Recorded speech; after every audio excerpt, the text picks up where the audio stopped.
From the TWU Local 591 Union Hall, it's the Local 591 podcast with local president Gary Scheibel. Join Gary and his guests as they discuss topics that impact and affect the careers and lives of union members. Take it away, Gary. All right, thanks for the introduction, Tommy, and welcome back to the podcast. Today we have another special podcast with Local 514 President Dale Danker and Local 567 President Raleigh Reeves. Welcome back. Thank you, Gary. It's good to be here. We had a good day today. Yes, thanks, Gary. I appreciate it. You definitely did. I would actually put it almost a historical nature for within the TWU. It was the first time we've had executive boards of 514, 567, and 591 come together and hold an in-person board meeting. Yeah, I hate that we have to do it for the reason that we had to do it, but it's probably something that once we look at it and get comfortable with putting an agenda together, and I could see that there would probably be a need to have this 2 or 3 times a year. It'd be nice to get together. Yeah, I feel the same. And pretty much unanimously, everyone that's there was on the same page with the same goals, and it was an honor to be a part of it.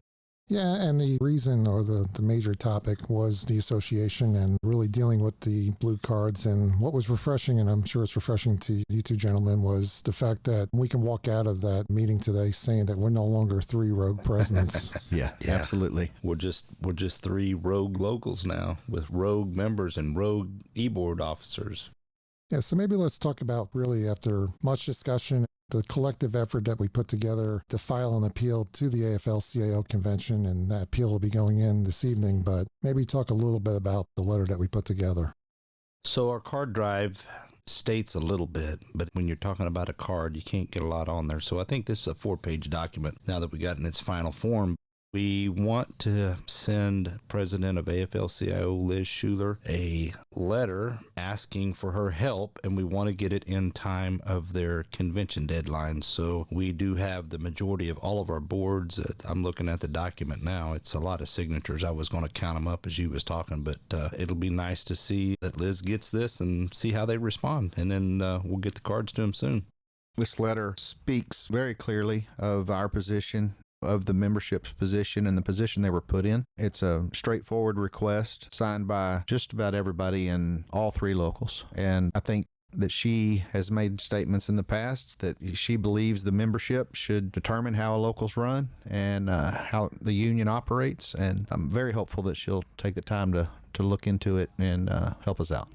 Yeah, and I can say we spent a lot of time today really going through and crafting this letter, and we put a lot of the history. So folks that have hired in since this was put together in 2013 and might not know the history. The letter really speaks to the history and the issues that we're dealing with as an association, and a big one of them is the primary lack of respect of locals that we see coming from the IEM. I can tell you just from going out on the floor last week in a couple stations and hearing from the IEM members about how their locals have 0 respect from their district, it's kind of stunning. In Tulsa, we have planners and schedulers. Our MTS guys are represented by the IEM, but they're TWU guys. I think they accreted 4 company guys, but it's just constant, the planners and schedulers asking to get out of the IM and into the TWU. And I hope in our letter, our explanation, and I know, she'll have to look at it and say, hey, Bob, hey, John, come here to my office. I want to have a talk with you about what's going on. So I'm hopeful that the cards, the letter, the things that we continue to say cause her to put her ears up high enough to say to John and Bob, I want to have a discussion about what the hell's going on. That's what needs to happen. It's not working. Yeah, it's not working for either side. We have a ton of cards already signed by IEM members, and I'd say we're at 80% at least at DWH.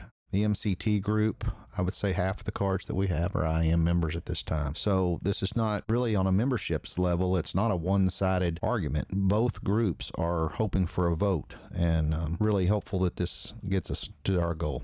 Yeah, and I can say the same. The cards we're seeing in, it's just been amazing, the progress. There is no lack of signing on the IEM members. Percentage-wise, it's equal across the board that we're seeing. Even inside some of their bigger stations, the Charlotte, the Phoenixes, Philadelphia, it's been stunning the amount of cards that have been coming in. Gary, will you entertain the listening crowd? Because it's the first time I heard it in the meeting today. And I just think there's a value. When you explained what happened in one of your stations, in my mind, it stuck that it's sad that they're begging you to quit buying your members' shirts and things like that. Can you tell the listeners about that story where the IM guy was asking you to quit doing that? I think that's got some value to it. Oh, it is. And again, that's where we really got to make the distinction between an IM member and IM local rep, and then what goes on in the district and the international. So speaking to some a couple weeks back, and they were really saying, 591, you keep buying backpacks, you bought shirts for Labor Day, you bought meals, you're buying hoodies. And I let them know, well, there's another shirt coming too. In fact, we're doing a shirt with 567 and 514, and that's coming out for AMT Day. And they just said, you're really making us look bad out here because we don't have any kind of budget to buy anything. And I'm like, that's interesting, because dues-wise, the amount of money each member pays is basically the same whether you're in the TW or the IM. And inside the TW, we get 70% of the money. The international keeps 30% of the money, of the dues money, which affords us the ability to buy things, go to a station and buy pizza for the guys and, have good conversations. And as he said, he goes, well, we don't get that because all we're getting is $5.35 a month per member in that dues, which I found stunning. I mean, if you went into a break room and bought $150 worth of pizza, I mean, that's almost 30 members worth of dues for the month. And this thing, as he explained, he goes, this is why we can't pay our reps or pay any of our people, because we do not get any of the money. All the money goes to the district and also to the international. And then it's well publicized about the district, their money, what's going on there. They're tied up in a trusteeship right now because of their dues. I just thought that was a good story that probably should be shared. Yeah, I was stunned. I didn't realize, I've seen pie charts in some places where they show this sliver of the pie going back to the local, not even a piece of pie. It's literally a sliver of a piece of pie. It's wrong. I mean, that's why there's such a difference. And when we talk about organizationally incompatible, that's where it's at. I mean, they don't let their locals, they don't allow their locals to do anything because their locals have no money. And that's a big difference between what we deal with. Isn't AMFA structured like the IM in that manner? I mean, don't they kind of run everything from the top? To a certain degree. I believe they're 50-50. I'd have to check their latest constitution. A lot of that in the financial situation is driving, and the level of representation is driving the cards being signed on the IM side. For us, it's important to try to start wrapping it up. We want everybody out there at the stations to reach out and get with your rep and get a card signed. Our goal is to get this completed in a pretty quick fashion. I know previous card drives that are NMB card drives, they take up to a year to get cards. These cards have been signed very quickly. There's some motivation, and we just need to continue down that path. I agree. Here in Tulsa, we got several cards out. I've been so busy with other things that I haven't got with my secretary to get them input. But this is coming up week. I got to travel to Nashville for an IEC meeting, but I'm hopeful that she'll be able to get that input, and we'll see where we're deficient and where we need to go out and be asking the members to get them turned back in. But I'm not running into a lot of people that say they don't want to sign one, and I'm not running into a lot of people that say they want to stay in the association. I actually only know of one person that's made that statement, and I'm befuddled as to where that comes from. But we, in Tulsa base, we lost so many things that just simply got told by the other union at the table that it's not in our contract book and it's not going to be in this contract book going forward. And the smaller group won, and we're sitting on the sidelines. So we got contract negotiations that can open up September 2024, and I'm going to do everything I can to make sure that we don't lose another thing that we need in our contract book for our members at the hands of the union. That is 25% of the total. So what do you say, Gary? We're 76%. They're 24 now. It's the running tab, and they continue to get smaller, but they have the same voice. It's just amazing. Yeah, and that reminds me of one of the words that was used in the break room last week by actually an IAM member. Said to me, he goes, it really sounds like, from what I see, the IAM hijacked the TW's identity. I said, that would be pretty well said.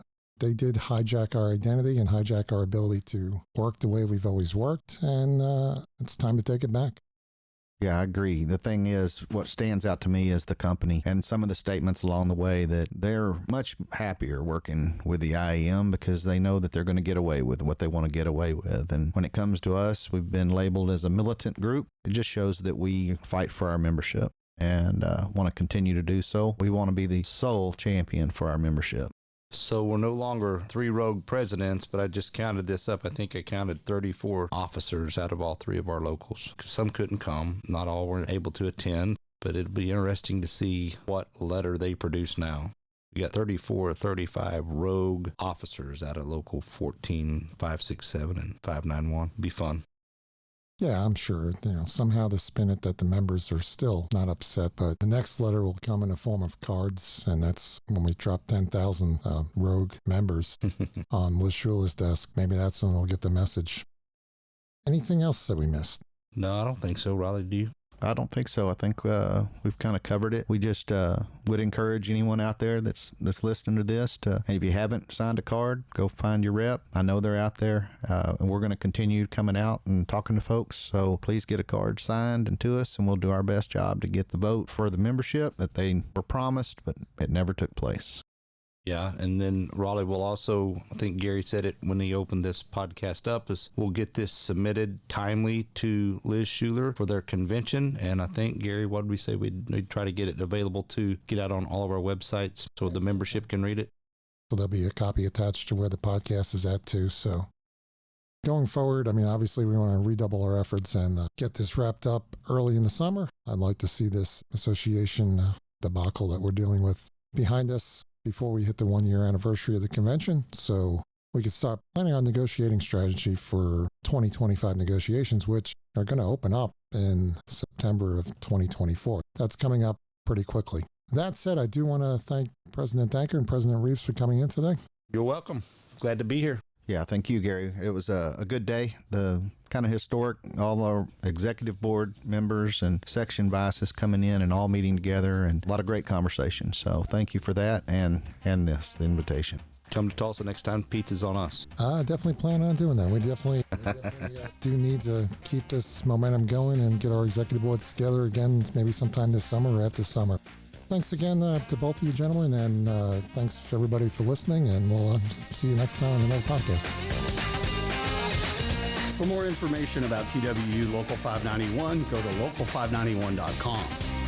To comment on this or any of our podcasts, email us at info@local591.com. You can listen, download, and stream episodes of Local 591 Podcast on iTunes, Google Podcasts, your favorite Android podcaster, or your RSS feed-enabled browser. Local 591 Podcast episodes are also available to stream and download from our website, local591podcast.com/podcast. Music provided under license by pond5.com. The Local 591 Podcast is produced and engineered by Tommy Engel.